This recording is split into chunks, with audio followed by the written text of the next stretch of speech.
Right, ladies and gentlemen, welcome back to what is our first guest at Sandown Motorsport HQ. Rob Lewis and Scott Evans are here. We are trying to get Mr. Woodwards to come in, but he's a very busy man at the moment. He's commentating out in Dubai next weekend. Nice. And we have got Mini Challenge Trophy Champion, Mr. Alex Keynes, joins us on the podcast. How's it going, Alex? Very good. Thank you for having me. You've bought some lovely trophies here for us to gawp at. Yeah, they're not bad, are they? First of all, how many pints per trophy? I can't say that, but I did have a drink out of the big one there, well, the championship one there. So What kind of drink we're talking?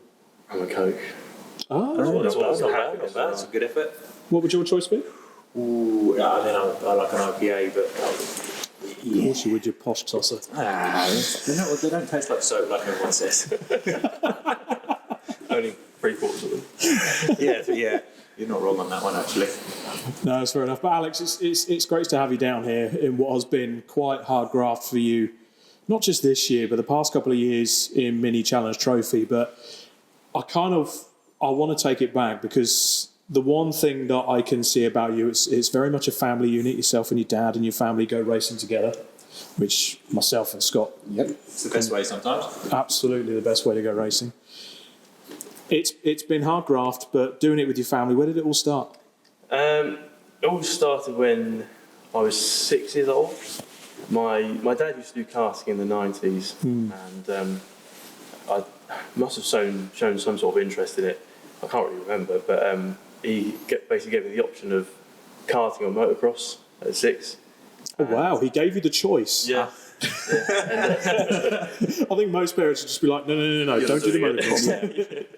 So we went to watch a motocross event, and I saw a rider fall off and chose 4 wheels. Over 2. Sensible. Smart choice.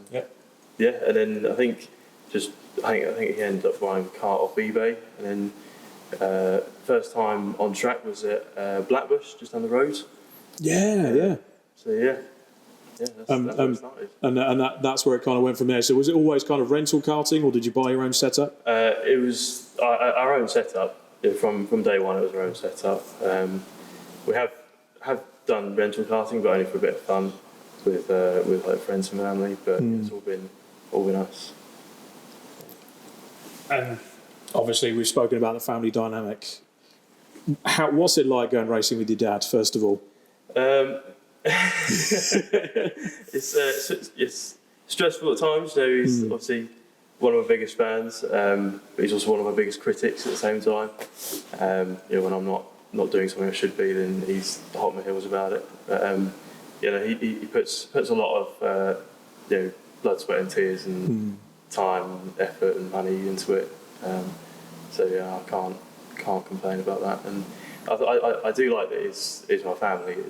It feels I don't know, just feels better knowing that with that support network around me every time at the racetrack so it can't really replace with anything else. It does make a difference. it really does. And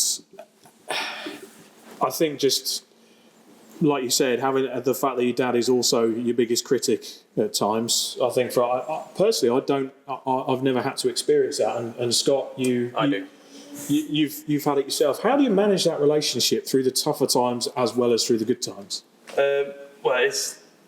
It's sort of taken a step back in recent times, particularly in minis, but in karting, he was sort of very, very much the first one to tell me I was doing something wrong or should have done something differently. It can get stressful at times, but it's just always in with good intentions. Always, that's always how it's been. And recently, he's obviously taken a step back. He focuses more on the mechanicking now. I think Lydia and Sam have taken up the reins on that one. Sam, my engineer, they've taken up the reins on telling me what I should be doing. So. We'll embarrass Sam shortly on the podcast, don't worry. Hopefully he listens to this and he could say a few expletives, but by then it's published and you can't do anything about it, Sam. So you've been over at Blackbush, you've been karting, having lots of fun, doing it with the family. When was that first step into circuit racing? 2022 technically. 2021 was when the seed was first planted. We went to watch the touring cars at Thruxton actually, and it just so happened that the mini challenge, the Coopers were there, and it also just happened that somebody we knew from karting was competing. Okay. And, we ended up wandering off into the paddock, finding him, having a chat, and then I think the seed sort of grew more in my dad's head than it did in mine initially, because he obviously went back home after the weekend, and then I think within the week he then bought a Mini Cooper off eBay for 350 quid. Some not very pretty looking car, but Yeah, sounds like a proper race car build, doesn't it? Yeah. They've all got to start cheap. Yeah. Absolutely. I think the Focus was something like a 600 quid MOT failure. Yeah. The best race cars always start out as an absolute shed. Yeah. This was not roadworthy at all. Very, very sorry state. So was that the kind of only pathway you could visit? Because I suppose buying a car as a whole would probably be a lot more of an expensive outlay initially. Was that just the way that you guys would kind of put your budget and be able to do it by spreading the cost of building a car over time? I think at the time we didn't really think of it like that. We spoke to our friend who was Charlie Mann actually, who was doing it at the time, and he obviously said that he built his car. And there's a kit you can buy for it and put it all together yourself. I think that's definitely more sort of our way of going racing, and obviously was more cost effective anyway. If we could do it ourselves for cheaper, then why not do it? So you build it your own way. Then you're familiar with everything on the car. It's so much nicer to do it that way. I prefer it that way. Yeah, absolutely. I mean, that's exactly what my dad says. When he first started mechanicking, he knew what everything was already, because he obviously put the majority of it together. I helped a few bits, but he's definitely more the engineer than I am. Do you feel more at one with the car because you've done that? It's definitely more personal, yeah. And when it gets damaged, it sort of hurts a bit more. But it's definitely sort of like my car, Wasn't that a Jim Clark thing, though? Jim Clark, it might have been Jim Clark that sort of said that if you know the mechanical workings of your car, it's probably that you almost become a lot more acquainted with it, and it makes it easier to set up, if you know what I mean. Yeah, probably. I think that goes along. I find doing it that way is much easier. You're so much more familiar with everything around the car, and like Alex said, it's more personable to you. You've got that connection with it. Might be a little bit more mechanically sympathetic with it. Maybe. I've seen some of the minis. I mean, I'm definitely one of the more mechanically sympathetic drivers out there. Yeah, it really does make a difference when you get in. You feel like you're in it together, sort of thing. It's not like a hire drive and you just jump in and go and you don't really care about the other end of it. You're in it. It's your battle together. Yeah. So you obviously enter the Mini Challenge Trophy.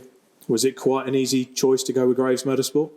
Well, we spoke to a couple of teams. I think it was like media day on 2022 or something like that, or some test day. We obviously turned up, spoke to Charlie again. He said, we haven't got space in our awning, but point us in the way of Graves and Carl, and also Lawrence and LDR. Yeah. We went and spoke to Carl first, and he was so welcoming, and he was sort of completely understood the way we went racing, and we sort of just thought, and then it was like, this is the team for us. Didn't really think about going with anybody else after that.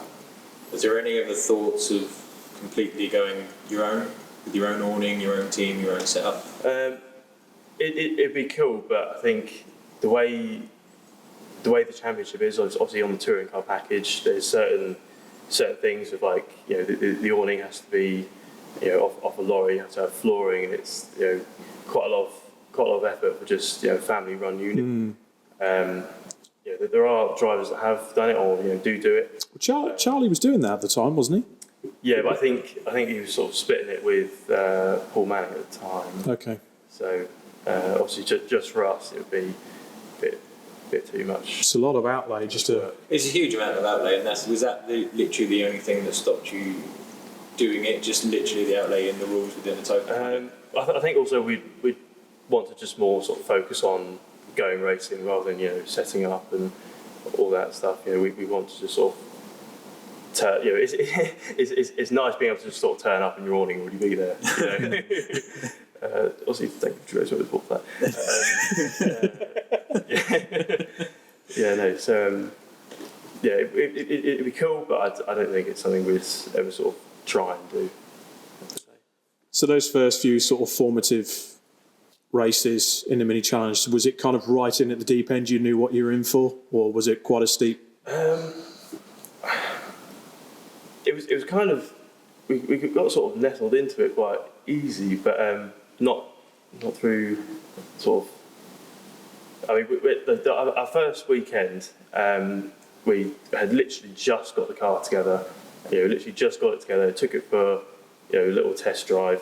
It worked, and we were then off to Snetterton for the first our first time out in 2022, and we went out, and I think we must have had something like half power. We were flat to the floor and just getting driven around, but there was nothing we could do about it at the track. I think just to get out of the car was an achievement in of itself. We just got it together, and then the next round we still had sort of power issues, but not as bad, and we were able to sort of fight out at the back. Obviously kept the car clean, but obviously got a bit more used to the racing of it. And then the final round, Brands Hatch, we were right in the thick of it. Fringes of the top 10, driving in probably the worst wet conditions I've ever driven in up until that point. As that's a standard sort of Brands Hatch truck meeting. Yeah. end of the year, Brands Hatch is always raining every time. There was a river across turn one, so just goes to show how wet it was. But that was after that weekend, it was kind of like, wow, this is so much fun. It's so much more fun than karting has been. And we sort of thought, this is it for us. Can't really go back to karting now. How did you find the paddock going from karting into cars? How much the differences sort of? Obviously, the paddock in cars is better than karting. I feel like karting, everyone sort of sticks to themselves. They have their own group of people, and they sort of stick to that. I find it can be a lot more toxic in the karting paddocks. A lot of BMX dads down there think my son's going to be world champion. That's what I heard. It definitely more mingling in the car paddocks. I think everyone sort of realises that it's more about fun rather than going and trying to win and win every single race and Says the champ. It's easy to say that now, isn't it? So you go into 2025. Was the target at the start of this year, right, we're going out to win this, and that's it? We wanted to be in with a shout, but I don't think we sort of sat down and thought, this has to be it. This is our year, because we sort of thought that last year, because we had a really good rookie season, and then last year 2024 we were sort of thought, maybe we could do it. I think I ended up putting too much pressure on myself last year, and it obviously just affected my driving. And then come the end of the season, we sort of thought, we sort of expected a bit more from this year. But what changed? I think just this year, I just didn't think about it like that. Just thought, we're here. It's our third season. We're as good as we ever have been.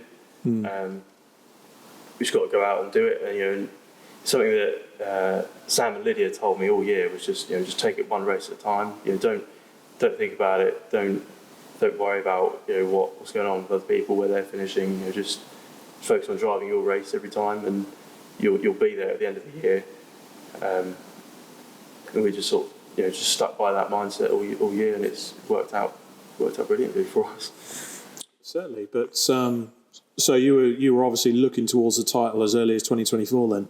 Well, I think getting our first win at Brands Hatch at the end of 2023, we were sort of over the moon with that, and then going into 2024, we sort of thought, we're one of the big boys now. Then just through that, I think I just put too much pressure on myself and just made silly mistakes throughout the year, which come the final round meant that I was still within a mathematical chance of winning, but it was, I needed everybody in front of me to DNF to win all 3 races. Needed to be a bit of a miracle to happen, didn't it? It wasn't a realistic chance. So I think just putting too much pressure on myself just made last year not culminate into anything. Whereas this year we just didn't worry about it. Just focused on taking it race by race, having fun, and then we were there. It's quite remarkable that. So still, the big pressure, mini challenge on the token package, thousands of people trying to get sponsorship, and you're still trying to think of the fun element, which is, to me, that's really, really good, because I think that's a lot of people out there maybe forget to do. I do at times. You forget the fun. I do as well. It's hard. There is a lot of pressure, especially when you get your first win at the end of the season, and then you go all into think about. You kind of big yourself up in your own head. Yeah, well, it's something my dad has always said to me. Throughout karting was, as soon as you stop enjoying it, you need to stop, because it's something that takes so much time, responsibility, and effort. Money to do, money to do. It's such a big commitment to do motorsport that when you sort of wake up, sort of think, oh, I'm racing this weekend. Not looking forward to it, then you need to step away from it a little bit, just completely reevaluate. So you found the fun and found the form. Yeah, exactly. That's always sort of been how always sort of been my mindset this year, was just take it race by race and not worry about it until it's actually possible to win it, basically. Did you change the way you approached the race weekend from last year, when you were putting all the pressure on yourself, to now being far more relaxed? Is your week prior to the race weekend any different? I wouldn't say it's any different. I mean, like last year I was very, very busy. I was still in university, so obviously my mindset was sort of split between doing uni and motorsport. So obviously maybe didn't have as much time to sort of relax or just mentally prepare for the weekend. But I wouldn't say it's just too much different. I think it's just my attitude and my manner in the car this year has just been completely different. And like last year, there was times where I was driving angry, something didn't go my way, and then that would just affect the rest of the race and then the race after that. And whereas this year, it just sort of kept a cool head and just focused on doing as well as we could each race. A complete mindset change then all round. Yeah, completely different. So has Lydia and Sam kind of been the catalyst for... I mean, Sam would have been there obviously 2023, 24, 25. But Lydia came in this year to be your driver coach, didn't she? No, she was around last year. Yeah? Last year, yeah. I think her more than anyone else would say, I've completely changed the way I act, the way I carry myself in and out of the car.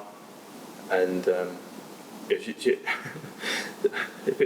feels awful, like, even now. Like, I still regret this, but there was times last year I gave her what wasn't very nice, and obviously she had words with me. So yeah. Oh, Lydia Walmsley lays down the law. Yeah, no, she doesn't just let it happen. She But how does that work then? Is it literally the door slams shut on the transporter and she'll throw 7 bells into you, or is it just? I haven't had it that bad, but okay. She will do that if she needs to. Check yourself before you wreck yourself. Yeah. Fantastic. But I need it sometimes. yes, 100%, because she's obviously been there with JCWs and now in Porsche Cayman, so she's obviously been there, seen it, done it at the sharp end, so she could probably see what you're doing and going, yeah, you're making the same mistakes I did, and she wants to slap you around the head for it. Yeah, I mean, she raced Coopers as well, and Yeah, she did, of course, very, very good in that. So, if in any sort of time when I was saying, oh, car can't do this or I can't do that, she's like, yeah, you can, because I've done it. So I think it's always good to sort of, especially for me, always just have that person just to say, just to be completely honest with me, and not to sugarcoat everything. And Did she kind of replace your dad that you had in karting when you said he was your biggest critic? I mean, he's definitely taken a step back, but he's still been there at times. Yeah, it was Lydia now taking that place where on you straight away as soon as you come in on literally. Yeah. Is it easier to take than taking it from your dad? No, it's just another person, isn't it? It's another person giving me a stick. No, fair play. I mean, if she could be firm but fair with you, that's probably the best. I'm pretty sure I was watching this on another, but it might have been the Backseat Drivers podcast. Gus Burton was talking about it, and the fact that they would rather have an engineer or someone in their corner that would say exactly how it is, rather than someone that just pandered to them and went, okay, it's fine, you finished 10th. It's like, no. I want to take the 0 off. I want to be there. P1. Exactly. I think, obviously, it depends on people, like person to person. Some people might respond differently to, being pandered a little bit. But for me, I think just being brutally honest, just cutting straight to the point is what I respond best to. I think that comes from a lot of drivers, doesn't it? Having that, you don't want to massage their ego all the time. Those drivers that are winners get to the front. They're not afraid to look in the mirror and be told, you're doing a shit job there, you need to improve there, you're doing well there, but you're messing it up here. be better. Yeah. And I think you need that, don't you? Yeah, well, it's obviously good to have confidence, but to have confidence for the right reasons. Not because somebody's just saying, oh, you're fine, you're okay, but you're still sort of throwing it off every corner or something like that. But if you've got the right kind of confidence, because you've had people saying the truth to you, then I think that's a lot better. Sam Pearce, what's it like having? I mean, he's a friend of the show, and sort of a bit of a stalwart with Graves now. Certainly with the mini sides, he's been doing it for a few years. What's it like having Sam in your corner? Absolutely brilliant. I think he's one of the best engineers / mechanics I've ever had or ever been in a team with. Yeah. He put so much effort into all the cars. Every weekend, he's always sort of at 100%, work rate, all over the place, doing this, doing that, making sure that he's getting setup feedback from all of us. So he's looking at footage if he needs to see if setup can help there. He's a brilliant person to have in my corner, and simply wouldn't be able to win this season if he wasn't there. I did hear rumours as well of weekends down the workshop with yourself and your dad. Tell us a bit about what happens there. Is it just a bit of a lads' weekend? No, it's turn up at 8 a.m, leave at midnight, kind of stitch. But what kind of work needs to go into the car then?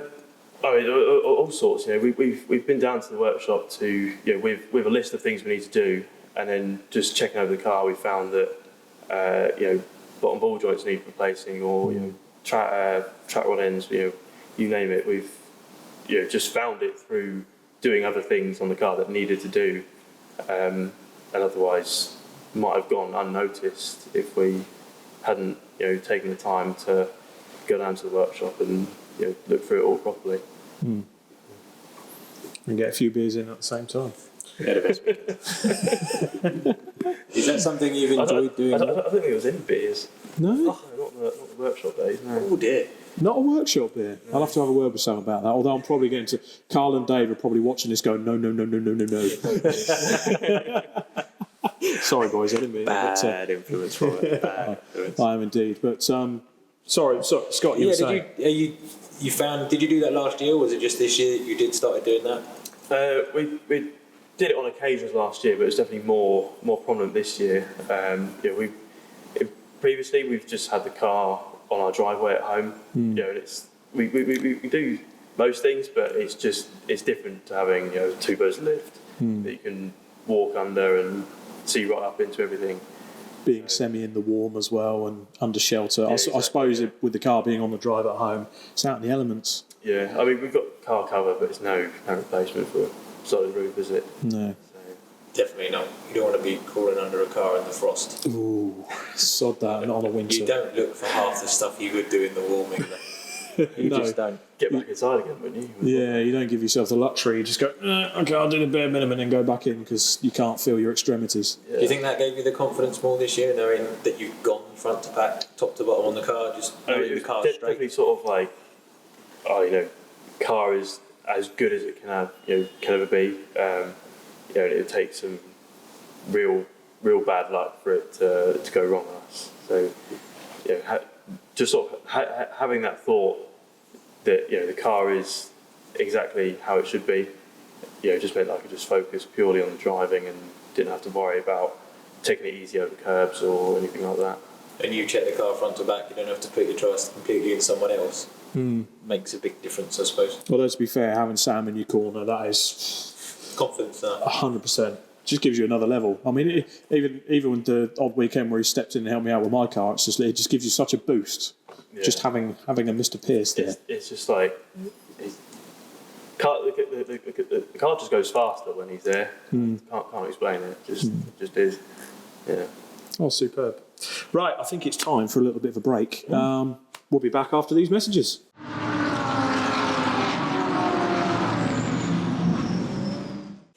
Right, welcome back. And yes, certainly getting into it with Alex Keynes. Again, great to have you on the show. It's bloody cold down here. But we're pressing on with this part. Who thought about filming a podcast mid to late November in a workshop? Works, though. I blame Max. Fair enough. He's not here, though. No. That's why we're blaming him. That's why we're blaming him. Scott Wood was in it. So we're blaming Max and Scott. Yeah. Fair enough.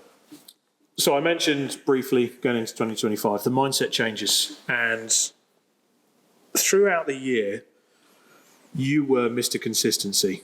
You were the man, effectively. So obviously, what is that secret to keeping calm when potentially there's others around you that are losing theirs? Without sounding like Kipling. Not too sure, really. It's obviously just helps having that amazing support network around me. Always making sure I'm centred. When it did go wrong, there was obviously pep talks afterwards. Don't worry about it. Just we'll sort the car, or we'll deal with the result. Yada yada yada. It seemed like almost every weekend there was one of those. Particularly after qualifying, never really had a good qualifying this year. But I sort of kind of became a habit to have sort of lacklustre qualifying, but then fight through for race 1 and then get a sort of front row start for reverse grid, get a good result, and then fight through the last one again. So I think just having the support network around me always sort of keeping me going. Making sure I wasn't slipping back into the mindset of last year, for example. So, maybe turning AI up on your on Forza. That challenging himself. Not get bored. You say about the qualifying problems. What is the key to because it's obviously they're about 130 brake, very underpowered, very overgripped. What is the key to getting the maximum out of these cars for a qualifying run? Toe. Yeah. That's as in toe out or toe in, or toe with the other cars. Toe with the other cars. Right. Slipstream. Good old NASCAR. Yeah. Whereas I mean, they're boxes on wheels. You know, they're not aerodynamic in any way. And even at tracks like Brands Indy, where you think, oh, you know, I don't need to focus on getting a toe here. You know, going back through the data, we were like, oh, we needed a toe. You know, places at Thruxton, you know, if you don't get a toe, you're, you know, second and a half off. You know, you can't do anything about it. How much off? Like second and a half. Wow. Yeah. That'd be mad though, wouldn't it? Yeah. Absolutely insane. Well, we watches though. I mean, I've been there. I've been very lucky and privileged enough to be at Thruxton in a sort of background, and you could see the huge train coming up the grid. And I think, to be honest, a lot of people look forward to the minis more than they do Touring cars. the touring 100%. cars. I mean, Especially at Thruxton, purely because, well, you lot are maniacs. Well, there's a lot of support for us on Facebook after the touring car weekend at Thruxton this year. Yeah, there's quite a few comments praising the minis. So It's because it's entertaining. Every time they come into the large chicane, they just fan out 4 wide. It's the old expression from one car to, oh my God, there's 300. Yeah. Last lap? Where do you want to be? Where's your? Where have you spoke about before this beginning of the race with the engineer going? We need to either second or third. I mean, if you're sort of in a big group, you kind of want to be second. Or if it's just just the 3 of you there, then you're probably third. Yeah, because the slipstream is just so strong. If you're first going on to the last lap, you're gonna have to defend. You're gonna have to defend off 2 cars behind you. It's just crazy.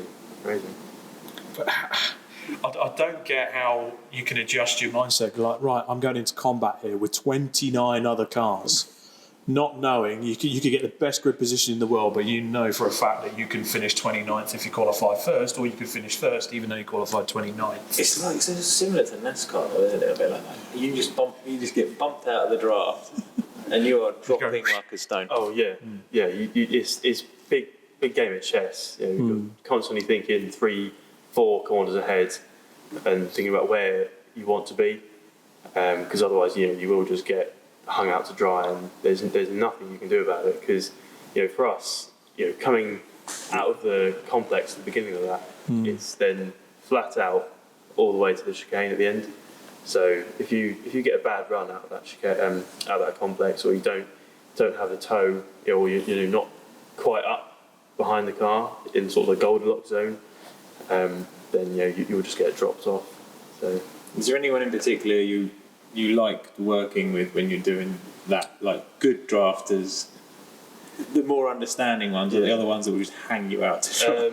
I mean, there's some people definitely more willing to work with you than others. I mean, in Graves we've always sort of had our own system, and when we sort of come across each other on track, it's sort of an unspoken rule that we'll sort of work with each other until the last lap, and then it's fair game from there. So that is a pre-planned, not a team order as such, but just a game plan for all of the Graves drivers. Yeah, essentially, and it just ensures that we're up there as a team. We're not not just tripping over each other and slowing each other down and not making the most out of it. What's the season, which is the most chaotic corner, of which you're just going to get everyone just piling in? You all want that apex. Is that Paddock? Is that the last chicane at Thruxton? I mean, the last chicane at Thruxton, sort of like lap 1-2 is just complete nightmare. I think there are times obviously as a spectator knowing the area fairly well, at times I actually think you're going to end up on the 303 going to Stonehenge. Druids at Brands is quite hectic as well, like lap 1, especially if it's like bunched up a bit more than usual, then there's a massive concertina effect there. Because I watched some footage this week, and you're not afraid to put it around the outside of Druids either. No, it's something I tried in 2023 and it worked. And it's always something I've had in my back pocket ever since. Is it just more grip, or you're just a bit more brave, or stupid? Showing on the secrets now. Big balls. Yeah. All wheels, no cannon. It's just I think it's just the nature of the corner. It's if you do a track walk there, it's cambered in the whole way around, and so it is possible to hold it around the outside, but you have to get it just right. If you go in a bit too deep, then it's not going to happen. It's hello barrier. Yeah, exactly. Literally exit stage left. Bye. It's mega in the wet around there, though, isn't it? Like round the outside of Druids in the wet, it's just. Honestly, just dry line through Druids and wet. Yeah. But then you're on wet race tyres, aren't you? Yeah. We've got actual dedicated wet Yeah, tyres. cheap. I can't talk. I use exactly the same tyres. I think to be fair, I've had a few of your tyres as well. So, yeah, I mean, Still paint bit on them. yeah, I think so. Yeah, I think there's still a bit of paint pen on there. It's the only thing championship winning on your car, isn't it? Well, yeah. He's on one today. He is. You were on one in the last few episodes of this You series. filled me with 50p's. Good. Yeah, okay.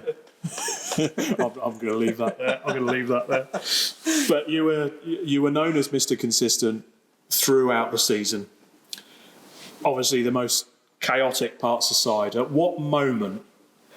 Because everything throughout the year looked as smooth as butter. It really did. At what point did you actually sit there and go, I might win this thing? I sort of refrained from thinking that. That was part of the mindset, was just to not think about the championship. Obviously, there were times I thought, this is it's possible. It could happen. But I think just sort of kept my head down until the final weekend when it was possible to win it.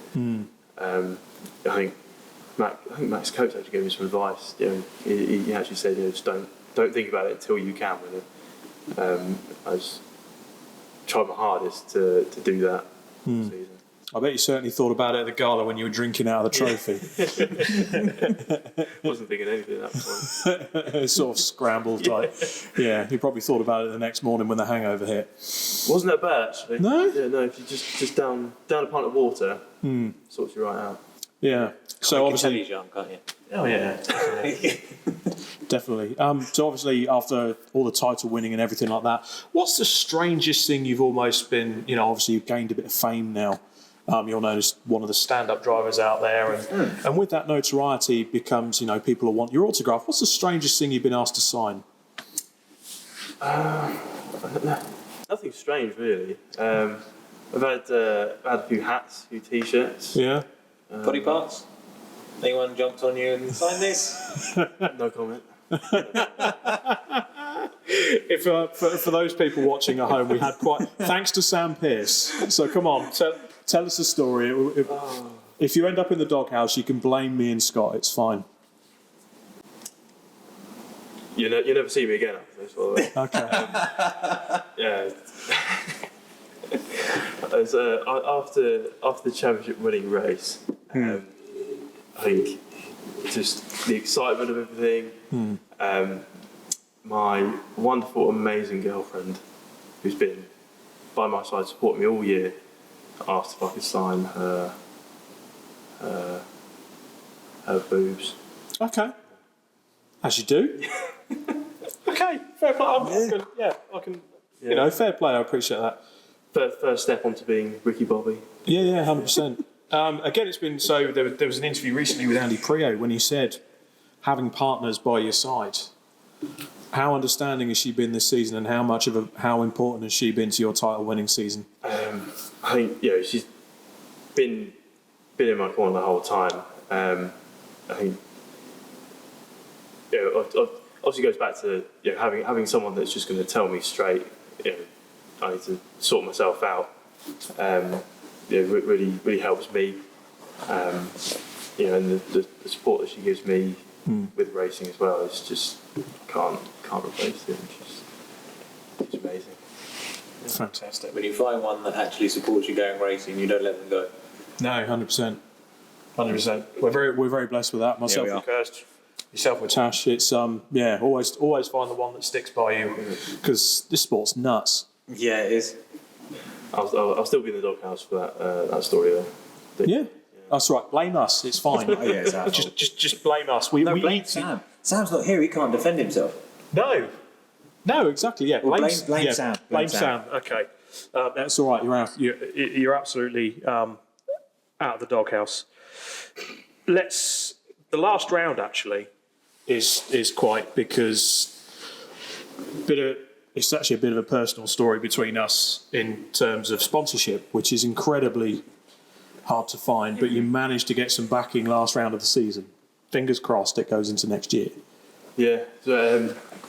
So obviously through you learned about Silver Lake in the early days of minis, and we've been customers of theirs.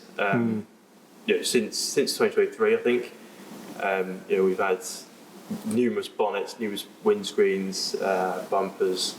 We've had a trailing arm from there before. We've obviously used their parts on our car to great success, and to finally sort of make something official out of it was really good. And they came on board for the final round and won the championship with them on the car, which was pretty cool. Hopefully we can sort of progress onto something for next year. But still early days with that at the moment. Haven't talked about anything yet. But it's a conversation yet to be had. A conversation yet to be had about next year. We'll come to sort of aspirations where you want to move on from here. Graves Motorsport have won the championship several times, and they've been incredibly successful in anything they do. What is the one thing about them that they do that fans maybe never get to see? There's so much effort from everybody that goes in, and nobody's slacking per se on the weekends, but everyone's also having a massive laugh, really making the most and enjoying it every moment. I think obviously just watching on TV you probably won't see that. The atmosphere in the awning is always positive, and it's probably the best team on the grid, I think. It's quite homely, isn't it? Yeah. It's like a second family almost. Quite good there. Right, how are we doing with time? We're doing well on time. Doing very well on time. Sorry, I thought 24 minutes already. Good God. So you've raced at some very iconic British circuits so far. What's your favourite? Croft. Yeah. Croft. Yeah. Do you know? I didn't think that would be the answer. No. But It's so much fun. is it because it's one of those old school ballsy tracks? Yeah. Yeah. I think it's much narrower than most places, and it's a real driver's track. And I like the bit of the trees. You coming out of tower, you go through the trees and then through is it Gym Park? Yeah. Yeah. I like that bit. That's cool. Yeah. Have you managed to understand any of the locals yet? No. Sorry, Max. Yeah, only Max. Max helped us subtitle. It always strikes me as you drive into the local villages near See, Croft. I've not done it yet. Well, you could just hear the Hovis music in the background. That's all you can hear as you go in. Switch on the local radio. I remember my first day in Elpit. It's a bit like when you go to Anglesey. Anglesey is just another level. Have you ever raced there, actually? Never I know been the minis- there. Never been. No. Never Nice. been. Mega. Mega. Been to Pembury, but not Anglesey. No. Alan loves Pembury. Pembury's good. Preble loves Pembury, doesn't he? Oh, yeah. Almost set the lap time around there. We tell everybody in a C1. Yeah, absolutely.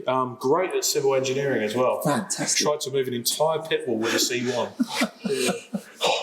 Go on, Alan. Yeah, I can remember that. That's Alan still remembers it every morning he gets up. I think so. Yeah, he still carries the pain from that. Your worst circuit? What's the one that you kind of arrive at and go, I don't want to be here? Donington GP. What? Ooh, really? But is it just the GP bit? Do you like the national? I've only done the national on a test day. Never raced around there. And how did you find it on a test day? It's so much better than the GP. Isn't it? Yeah. Isn't it? It's just- It feels weird going left, right, and then you go down to the pointless hairpin, and then back up, and the long. I can't remember. It's not foggy S's. I can't remember what they call it. when it's just the left-hander. But it just goes on, falls off, and feels clumsy. And Yeah. So it's especially for us, we're so underpowered compared to other cars. the lap's so quick, isn't it? Yeah. All the way through, and then we it just cuts get to everything off. there, and it's sort of like, we're waiting to, obviously accelerate back up the hill again. It's like, here we are for a minute until the next corner. But I've never had a sort of result that I can write home about. So it's just sort of been a bogey track for me, really. So. The other thing with the hairpin is I've raced and done okay there, but the one thing I found with the hairpin when I was out on it for the first time, you can see it a little bit on the TV, but everyone's too busy concentrating on everything taking off from East Midlands Airport and getting the photos of a car going downhill. But it's just how much it then dips downhill into the hairpin and then goes round and then goes back up the hill again. Yeah, I mean, I think it looks flat, but I think it is off camber. Oh, it's very steep. It's not. And you like you said, it really come through, and it does just ooh. It's like almost back downhill, and the first time you do it, you kind of brake later than you should, really, because it carries you on. Yeah, I mean, even like the last hairpin, the one after that is just completely Clumsy, lopsided, clumsy. There you go. And then if you get shunted out, it's just hung out to dry. There's no coming back from it. So. No, not really. No. If you could pick one track anywhere, In the world. you could take the Mini and just go balls out. Never agree. Yeah? Yeah, The Nordschleife or the F1 track. no, sorry. Fair play. Yeah. What sort of lap time do you reckon you could get? Sub 20. To be fair, Jay, what was it? Sabine Smith, not quite In the transit, yeah. in the transit. You've got to beat a transit, man, honestly. Go sub 10 then. Yeah, Sub 9 maybe. yeah. Not You need a tow. I think what you need to do is get Sam out there in another car just for we the tow. might actually use 6th gear down the main straight. So. Oh. There are track days there next year. Yeah. Exclusive track days, not the public days. So you can actually go. That would be fun, actually. Oh, I bet that would cost a bit as well to do. Not as much, I know. I think More than normal. no, actually not. Oh, No. just up to the shin bone, really. Yeah. Maybe the full ankle.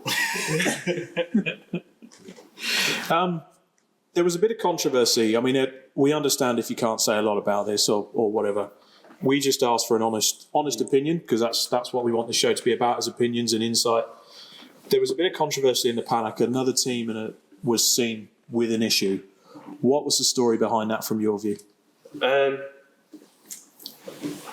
mean, I'm not too sure how much or what I can say, but we sort of knew something was going on, but we couldn't really place a finger on it per se. It was just we know we're not off pace or horrendous. How are they doing that? So this was a driver that came into the series with another team and then straight to the front. It was quite stark how it happened though, because it wasn't. It didn't happen at the beginning of the season, but then sort of part way through it was boom.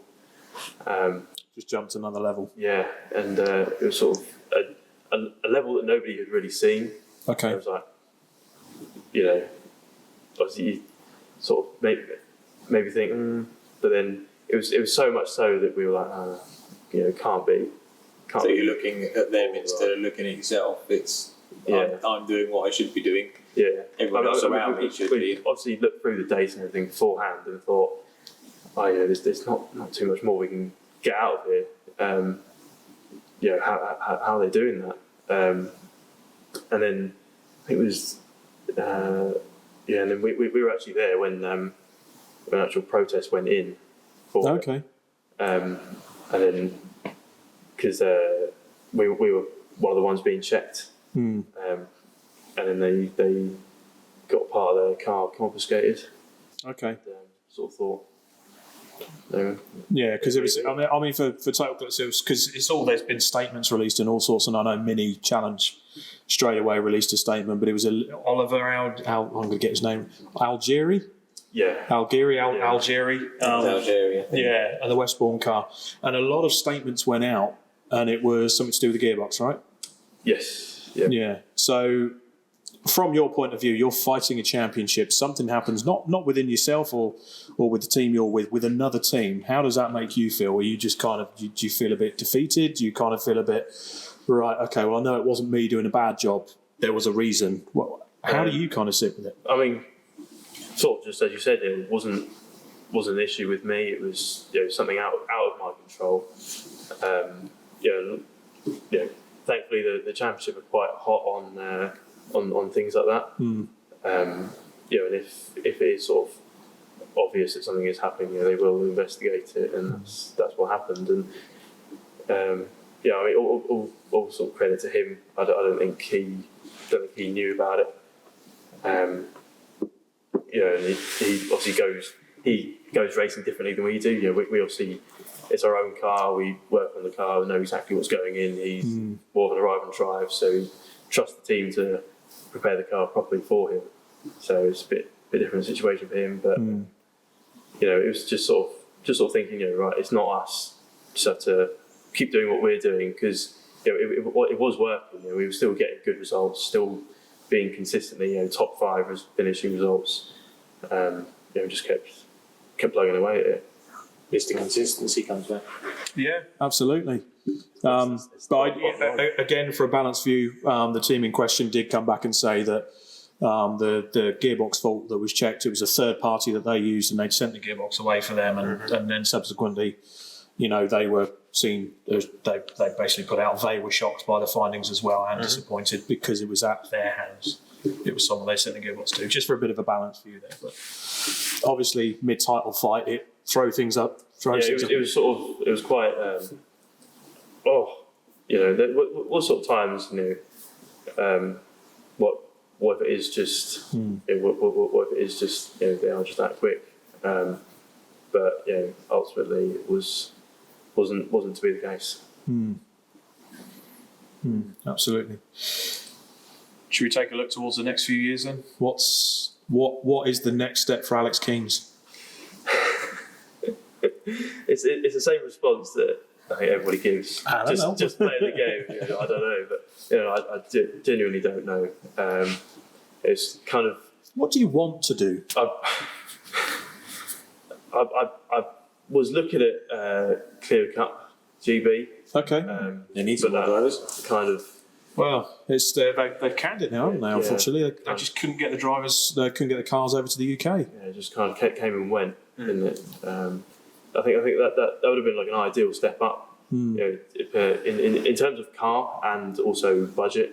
Yeah. Obviously, anything faster is going to be more money. So, and unless I want to go to Europe, which is even more budget. I don't think that's a sort of possible avenue anymore. Either, I think another year of Coopers would be quite cool. I think run number 1. I think. Would you? I mean, correct me if I'm wrong. Would you be the first driver to go back? Because naturally, a lot of drivers try and go up the ladder, and they get their budget and. They ride the coattails of the championship to get up. Yeah, I mean Nelson King did it, and was in. Trying to think. Harry.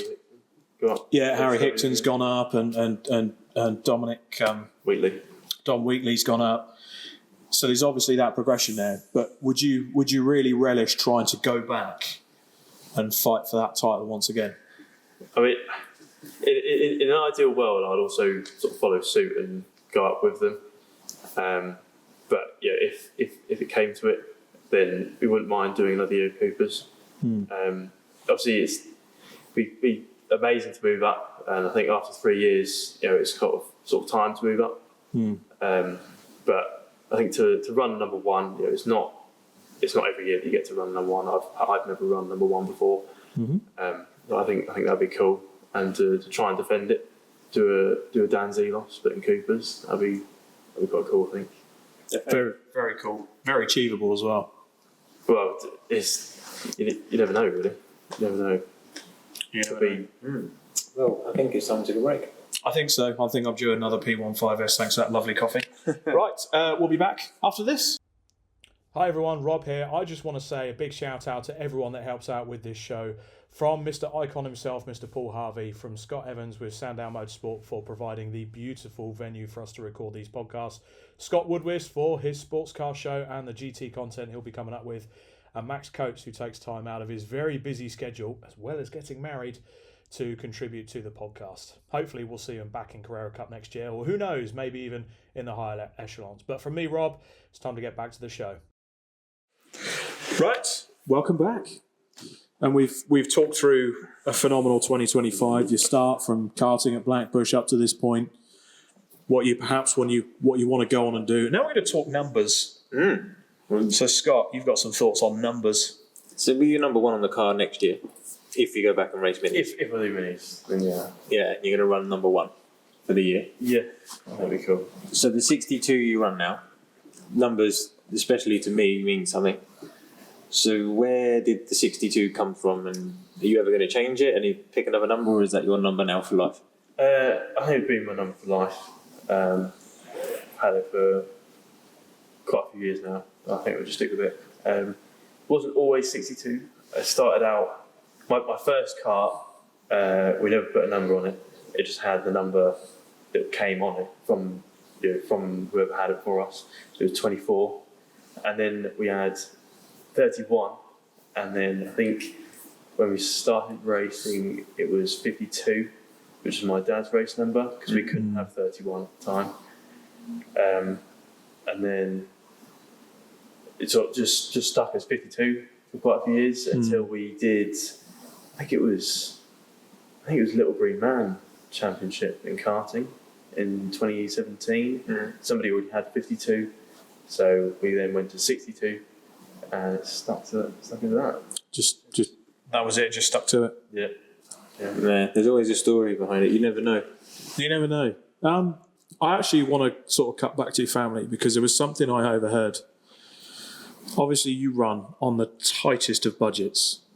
So on the first few episodes of this series, when we spoke about the supports, and both myself and Scott have heard that there are various teams in the Mini Challenge Trophy paddock that can quote up to 60, 70 grand for a season in Mini Challenge Trophy.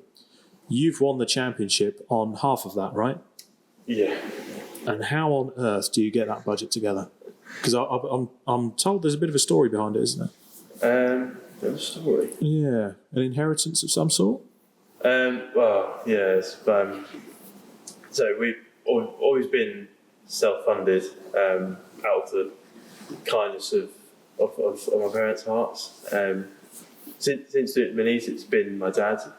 And sort of unfortunately, sort of as we began minis, my dad's parents passed away, and it's been through that we've managed to fund minis, which is quite poetic in a way. Wasn't very sad. But, yeah. No, there's obviously a sadness to it, but is there also a bit of pride as well that you're almost taking your grandparents on this little adventure as well? Yeah. Well, my granddad especially, he came to watch us race karts once, I think.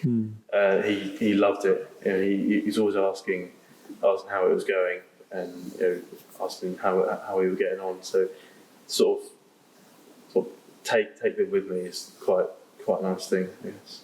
Yeah. So if we were to invite you down and speak to you again next year, what would you like to sit there and have us talk? What do you think we'll be talking about this time next year? Don't know. Depends how this winter goes. Because it could be minis again. Could be something else. I'd love to do Porsche Sprint Challenge. The Caymans. Yeah, I think It's a good championship. There's going to be some quick drivers in there next year. Yeah, 100%. it's just grown and grown since it's come onto the touring car package, and I think it's probably one of the best things to be in at the moment, especially sort of longevity wise. But obviously we'll see how this winter goes first, and then come back to you on that one.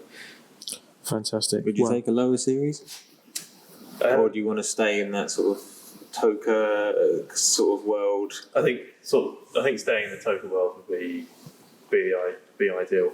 I don't think personally we would look at going lower than sort of mini challenge trophy. So. Yeah. Anything sort of pushed coughed over you then? That's fine. No, it's fine. It's just thinking from that. So obviously, Cooper Challenge is kind of that is the entry level way to get on the Toka package, right? Unless you're lucky enough to get a guest slot, which we covered in episode 2. So don't forget to go back and listen to this, like and subscribe to. Just thought I'd work that in there. Smooth. And I've lost track of where I was. No. Would there be somewhere? We obviously spoke about. Clio Cup GB hasn't worked out the return of that. So, would there be something else in Europe, if it's not Clio's, that maybe takes your fancy that you could look at? I don't think Europe at the moment. I think keeping in the UK and trying to keep on the touring car package would be ideal for us. Is touring car something you aspire to? Not really. It's cool, but I don't see myself don't see myself wanting to become a touring car driver. I don't think. You thinking more maybe GTs with the route through Porsches? I think GTs, more my thing. I think, Okay. That's good to know. Again, what we talked about in the Toka one about the appeal of touring cars. Yeah, absolutely. It's interesting to know someone that races in the lower formula, still a tin top, but isn't really looking for touring cars. So looking at the GT route instead. Yeah, would Giannetta's be more along sort of that British GT? Potentially, but again, it's not on touring cars anymore. I think the benefits you get, especially for sponsors, being on the touring car package is just next to none on any other sort of package, including British GT. So I think anything on the touring car package is what we're looking at. Fantastic. Well, I think it's time for a top 10 shootout, don't you? Oh yes, this is the new thing we're doing. This is the new thing. So for all our guests, as well as getting them to sign the Driving Talk helmet, we have the questions. We have a list of 10 questions. So are you going to run through the top 10 for our first guest, Scott? Quick fire top 10. Okay. How quick fire? As quick as you can answer. Okay. First thing that comes into your head. Right. Red or brown sauce? Red. Good shout. Tea or coffee? Neither. Oh. No? Awful. Oh. Wash your mouth out. Movies or books? Movies. Any particular movie? Quite like Pacific Rim. Okay. You haven't seen it? No, I haven't. No. What's sci-fi? I've seen. Watch it tonight. Depends what time we finish it. Are you more of a text or a voice note person? Text. Voice notes so annoying. Oh no. Are you listening, Mr. Lewis? Waffle. It's only because I drive a lot on my job. I can't text at the wheel, but I can send a voice note. Oh, okay. One lap shootout, what track? Croft. Good. Do you prefer a wet or a dry race? Wet. Good man. I like. Yeah, I Yeah. got time for that. Are you a manual or a paddle shift guy? Manual. Good. I did not like the delay there. He thought Caymans. 100% you were Cayman thinking, weren't you? Thinking of Caymans, but just on that, I know we're in the middle of the top 10, I'm sorry, but I think Porsche missed a trick. There is nothing wrong with having a bloody great, even if it is a sequential, there is nothing better, any onboard film, that's just a chuffing great sequential stick. That's just you like grabbing sticks. Just leave it. Just a sequential gearbox. It's so cool. Just on the no. If it sounds cool. It does sound cool. I'm more of a H fan, and I love the fact heel toe. You watch those onboards of V8s. Yeah. It's going to come back to V8s. Yeah, every time. Yeah. Every goddamn time. Every time. Right, carry on. You can edit this, can't you? It's good. Yeah. If you could have one person narrate your life, who would it be? Narrate. Narrate it. Richard John Little. Yes. He is cool. That's a bit of a love-in for you two, isn't it? I absolutely love working with Richard. He's like your surrogate father, isn't he? Almost. No, he is an absolute pleasure to work with. And just a top bloke, top human being. He is a lovely man. And the final one is Senna or Schumacher? Neither. Oh. Okay, who? If you say Max Verstappen, you can leave to the door. Stroll. Worse. Does it have to be an F1 driver? No. Well, it's going to be an F1 driver. Nicky Lauda. Oh, good Very shout. good. Good Very shout. good. See? Calculated Mr. Consistency. 100%. Yeah, 100%. Going back to Richard John Neal, how good is it having him as part of the mini challenge as well? Do you have a lot to do with him? A little bit. Yeah, he comes round in the morning of the races on Twin Car weekend, has a chat. This is interesting. What's the ringtone? What's the ringtone? Very interesting. That's also any football team now. That's also a fine. That is true. we haven't set the boundaries yet, though. No, we haven't. You're lucky. It's all right. You've signed the helmet. We're going to let you off. I do have another question, though, and this is one I had a discussion with earlier on, Okay. and I want to see if I can get him to come out of his skin a little bit. All right. Come on then. If your throttle pedal had a catchphrase or a noise, what would it be every time you hit the throttle? Very good. Can I not just say the engine noise? No. No. Probably Lightning McQueen, saying good chow. Okay. Yeah. Okay. To be fair, my head went there when originally. hit full throttle, it's good chow. I have one. Go on. Do you want to hear it? Oh, God. Do we want to? Yeah. Go on. Oh yeah. Every time. Every time. Can you imagine that? Be craving it. Can you It's imagine? so funny. Can you imagine the downshift, the heel and toe? Oh, yeah. We'll just leave that there. That's going in the compilation. That is definitely going in the compilation. Well, Alex, it's a pleasure to get you down here and be our first guest in the Sandown HQ, the new HQ of the Driving Talk podcast. It's a pleasure to get you down here. Pleasure to get you to talk, and I honestly really wish you all the best going into next year, and I really hope you get to where you need to be because. And I know definitely Scott echoes his sentiments after what was a consummate year this year to get that championship. You fully deserve it, mate. So it's great to have you down. Cool. Thank you very much. Thanks for having me. Thank you. Pleasure. Right. So with our guest Alex, tune in next time where we're going to have more stories from the Driving Talk podcast. Don't forget to like and subscribe. Do all of that jazz on YouTube, Facebook, Instagram. Oh, we're on TikTok now as well. Yeah, you did that, didn't you? Yeah. That's a new thing. That's a Do very we have to new thing. dance? No. Oh, I can't do You that. can. Good if you Lord, want no. to. I'm sure we get more viewership that way. Oh, we tried doing this once at GT Cup last year with Joel, and it did not end well. not go well. It didn't. No. Think of Dad dancing, but in a care home. That's probably what I'm capable of. Yeah.